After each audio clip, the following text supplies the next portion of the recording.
avec l'ambassadeur du Japon à Djibouti, Koji Yonetani, aujourd'hui à une cérémonie de signature d'un échange de notes et de l'accord d'un don consistant à la construction d'un deuxième ferry reliant Djibouti-Ville à Tadjoura et l'aménagement des quais du port de Tadjoura. L'objectif de cette rencontre consistait d'un projet de renforcement des capacités de transport maritime dans le golfe de Tadjoura, financé sous forme de dons à hauteur de 6,7 milliards de francs Djibouti. À cet égard, le ministre a exprimé au nom du gouvernement de Djibouti sa gratitude au gouvernement du Japon en soulignant que le Japon, pays frère, a toujours et sans cesse porté un intérêt particulier pour Djibouti.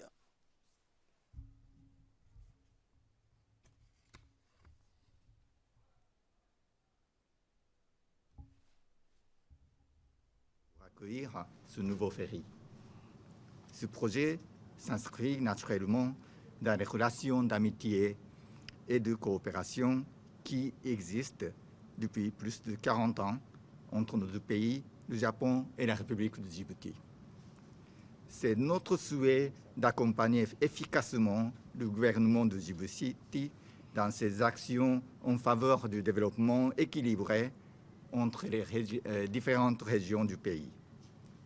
Je me réjouis de constater que le premier ferry que le Japon a fourni en 2009 continue à être emprunté par de nombreux passagers.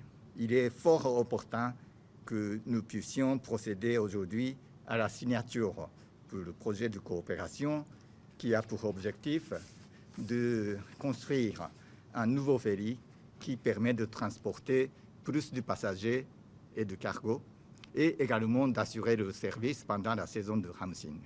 Aider à la signature de l'échange de notes ainsi qu'à l'accord de don sur le projet de renforcement des capacités du transport maritime dans le golfe de Tadjoura. Ce projet consiste à la construction et à la livraison d'un deuxième ferryboat, ainsi que la construction de 2 quais, l'un à Djibouti et l'autre à Tadjoura, ainsi que la réalisation d'infrastructures connexes. Ce projet d'envergure, dont le coût est estimé à 6,7 milliards de francs Djibouti, va permettre aux régions du nord du pays de disposer d'un moyen de transport permanent tout au long de l'année, y compris durant la période du Kamsi.